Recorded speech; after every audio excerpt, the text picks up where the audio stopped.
Hello and welcome to Brett's blog. This is my second post in what I've described as the foundational series that I'm beginning Brett's blog with. I've mentioned there will be 6 or 8 of these. I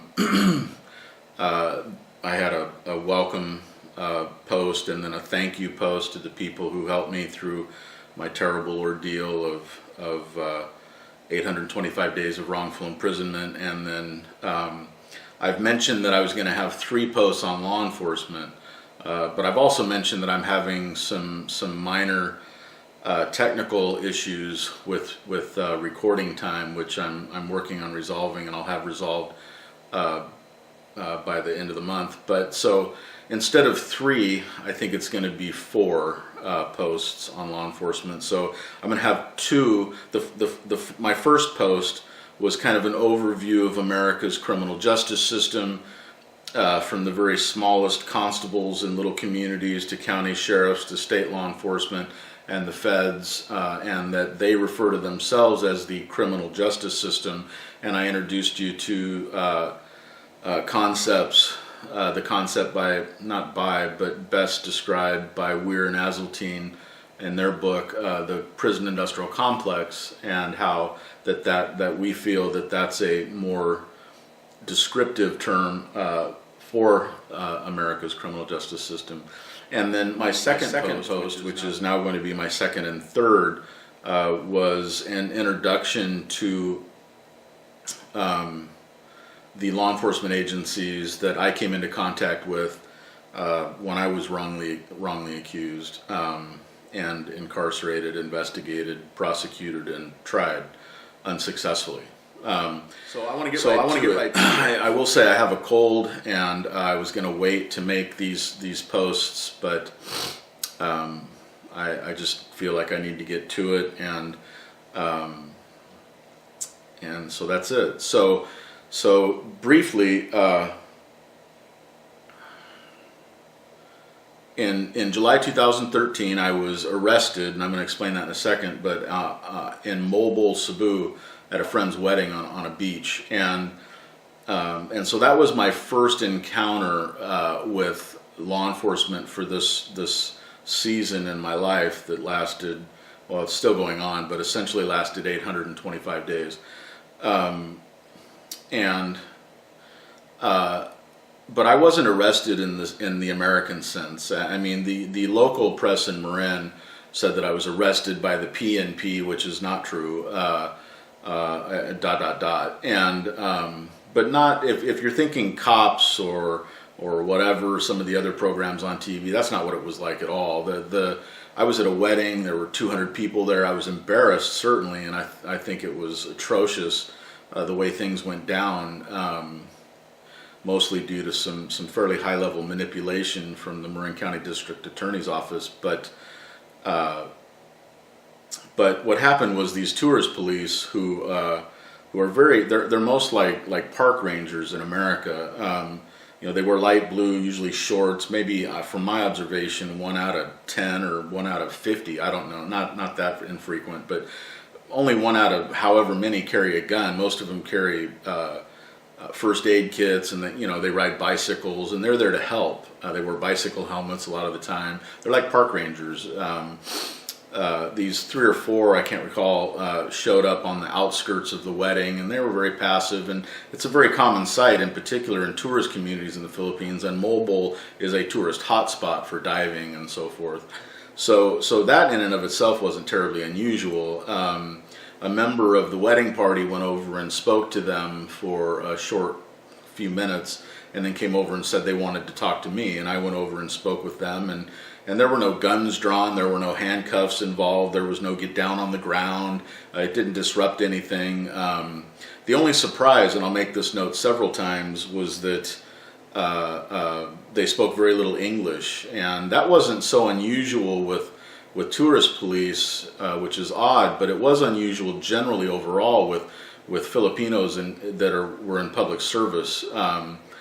But they got by. They knew who I was, or they thought they knew who I was. It turned out they had a different name for me, or they were using a different name. They were anglicizing a name through their language, but that's another story, and it's anyway. But the bottom line was, they said, "Are you going to come with us, peacefully?" And I said, "Of course." I had no problems with anybody in the Philippines, and I was happy to do that. And the only note I'd make is, I didn't live in Mobile. I didn't even live on the island of Cebu. I lived, I had a short-term place on the island of Panglao, and then I had a little cottage on Camigan. And so my stuff was not with me. I had a little college backpack with change of clothes, some toiletries, a couple books, my identification, and so forth. We did go back to my room. I got to use the restroom, got my stuff together, and then we headed off. So the first people the first law enforcement I was exposed to were these Philippine tourist police. And then at some point, I think he spoke very little English, but I think he was a immigration person. And then they took me to the Mobile police outpost in the little city center or town center. And there I was put in an office, and then I was approached by a very large man who I note in my book, 825 Days. If you want to hear this in detail, this post is just to give you a brief overview of the various law enforcement agencies that I was exposed to during my entire process. But some of these stories, the more interesting, more entertaining ones, the more educational ones, are in my book, 825 Days. And of course, if you go up to the top menu on the home page of writingforfreedom.com, click on 825 Days, there's a commercial there. If you'll see, the cover of my book says intro. If you click on that, there's a very decent commercial which goes into this a little bit. And then of course in my book I go into much greater detail, and I'd invite you to subscribe and participate in that also if this type of stuff entertains you or interests you or helps you.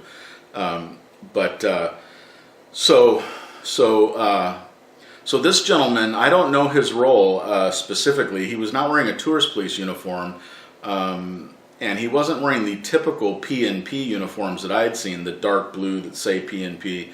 He was wearing kind of a grayish blue, a formal uniform. It was a very impressive uniform. And he, again, and this is completely odd from my experience in the Philippines, but he also spoke very little English. He spoke a little more than the immigration fellow, who spoke almost none. And he was very stern but polite. Again, there were no handcuffs involved. There was no reading of my rights. I was never put in a cell or a cage or whatever. I was just there. But that was my arrest, and so that was my exposure through the local community. And then probably an hour or 90 minutes perhaps, a new gentleman showed up. His name was Adonis, and I describe him in my book in great detail because he was impressive. He looked like a CrossFit instructor. He of course spoke flawless English, and he was the one who identified me. And he didn't need my participation. He knew who I was. He had pictures or something on his phone and so forth. So then I think, his office was at the Cebu airport, which is where we were headed. He was probably PNP. I don't know. They didn't tell me, and I didn't ask. But he had a lot of authority. When Adonis showed up in Mobile and took custody of me, he was certainly in charge, and he had an air of authority about him for sure. But I never saw an ID or a badge. He wasn't wearing a gun, at least not one that was visible. And it's very hot there, and he was wearing pants and a shirt, so I didn't see a weapon. But he didn't need one, not for me. But I'm sure that he had access to him if he needed him, no doubt. So after a short lunch break for them, we took off for Cebu. And about 2/3 or 3/4 of the way to Cebu, we stopped on the outskirts at a filling station, gas station. And this is where I met the first American law enforcement personnel. And it was a gentleman named John, and he represented the FBI. Now he gave me a card, and he served me the paperwork from the State Department notifying me that my passport had been revoked and that they were coordinating with the Philippines to return me to the U.S. for these bogus charges that the Marin County DA filed. And John, let me say, was an absolute professional. I don't know if he was a law enforcement officer or an FBI administrative person. I have no clue. I never saw a badge, and I didn't see him wearing a firearm either. But he was dressed nicely, and he spoke very well. He was very, I don't want to say friendly. He was cordial and professional. So, and that's about the most you can hope for, really, in that situation. And so from there, I was in the custody of John. Well, I wasn't in his custody, but he was with me. And then there were two new people who I think turned out to be immigration law enforcement, younger men, probably the muscle, very confident. And I would imagine they had firearms, but I didn't see them. They weren't in uniform and they weren't armed, but I'm sure that they had firearms. And then there was this gentleman who I think was the boss, and he spoke pretty good English, but again, he was older, and so he wasn't from that younger generation, so he spoke kind of the clear but clipped English. And I think he was in charge of, I think I was in his custody, and then John, I think the FBI gentleman, was there as a courtesy, but that's an assumption or a presumption. And then we went to the airport in Cebu. Now, when we got to the airport in Cebu, which is an international airport, Cebu is a big city in the Philippines. We were there. Well, I was there all night, and I think we left the next morning. But they went through my stuff. It was whatever. It was an office setting. Again, I wasn't put in a cell. I was still not handcuffed at any point. They asked me a few questions. I told them that I'd need to get something to eat, hoped I could get something to eat. And then there was a brief dilemma about where I would be kept that evening, all night. And Adonis approached me. This experience is in my book, and I go into great detail. I'm giving you little tidbits to fill out the story because I don't just want to list the agencies, but if this sounds interesting to you in the process, I explain the airport and the conversations and a lot of detail in my book because it was very interesting, and I think it's also entertaining. There had been discussion about whether to process me into the Cebu jail overnight, but we were there fairly late in the evening and we were leaving early in the morning, and Adonis took me out. This office was behind passport control. There were maybe 3 or 4 others around wearing the white shirts. These were passport and customs agents, people, whatever, young men mostly, a couple of them. And Adonis took me out into this large area I imagine is usually full of people when big planes come in. And he said, look, here's the deal. He said, I can lock you to the, I can chain you to the wall. I don't remember, something like that. Like I can chain you down. He said, I'm not going to take you to the jail, but I can chain you to the wall or a file cabinet, but I wouldn't want to be chained up all night. And he said, am I going to have he said, I'll leave you in my office. Am I going to have a problem with you? And I said, absolutely not. I've had no problems in the Philippines and no problem with the Philippine people. And I said, you'll have no problem with me. And there was a little discussion. I don't think John was quite used to that or comfortable with that, but that took place out of my earshot. And Adonis made the executive decision to leave me in his office, where there were, throughout the course of the next 8 or 9 hours, I think a total of 2 or 3 people. And they weren't guarding me. I'm sure they were watching me, but they had a job to do. And so they came and went. I was free to get up and go use the restroom. I ended up buying chicken for chicken dinner in the. I didn't go and get the food, but I paid for it, and 2 or 3 of us had some chicken and Cokes and that evening. And then I actually literally sat at Adonis's desk all night. Slept in fits, was nervous, scared, didn't know what was going to happen next. And then John showed up in the morning. This Jefe immigration gentleman who I'd met the day before at the gas station showed up, and a couple of young guys that, like I said, were probably muscle, showed up. And we went through the airport, waited for the plane, and just right in the area, sat right where everybody else sits. It may or may not have been evident to others what was going on. But it was very comfortable. I wasn't handcuffed. John was there. I think I spent some time talking to John. And that was it. We got on the plane and headed to Manila.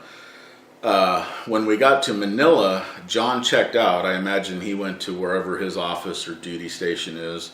And I stayed in the custody of this older immigration boss guy and two of the young downtown Manila to the main immigration administration building, which is a huge old, castle-like looking building with a whatever, a 1950s kind of facade, and went up to the fifth and sixth floors for processing.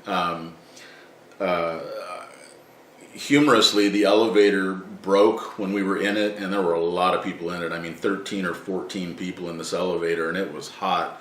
And I mean, it was broke down for 8 or 10 or 12 minutes, which seemed like an eternity, maybe 15 minutes. It wasn't longer than that. It was very uncomfortable.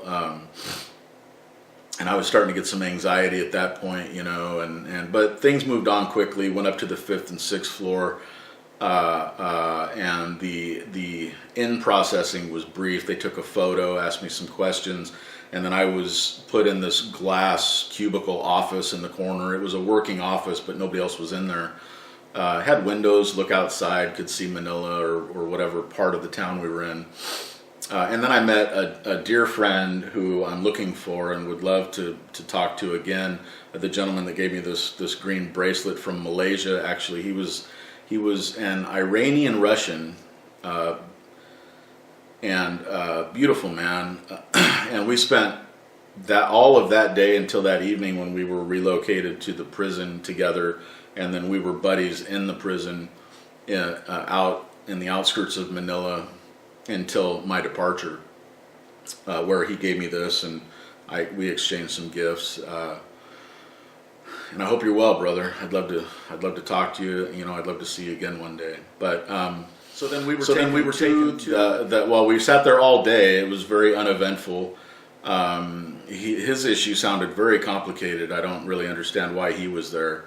It didn't make sense because he had his paperwork and everything was in order. He was married to a Filipina, and they were actually trying to leave the country to go meet his brother, and I don't know what happened, but whatever it was, they weren't too happy with his paperwork, I guess, and so we were transported to the prison in Manila, out in the outskirts of Manila. It was on either a military base or a police train. It was a huge facility. Like in America, it'd be like a military fort is what it looked like, but I don't know if it was armed services or if it was police services. I have no idea.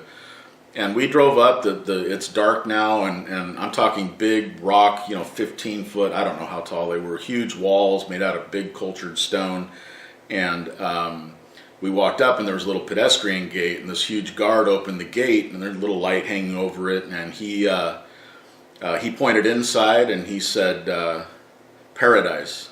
And then he pointed outside, and he said, suicide. And that was all he needed to say. We all got the point real quick. And so that was my introduction into the Philippine prison. And I'm going to pick this up with my next post. I'm going to stop right there for now, but so that was my initiation. 2 days in, being processed into a Philippine prison where I stayed for several weeks prior to being transported back to the U.S. In my next post, I'll pick up in the Philippine prison and continue with my journey through the law enforcement personnel that I was exposed to during my journey. Okay, thanks for paying attention, and I'll hope to see you next time. Bye-bye.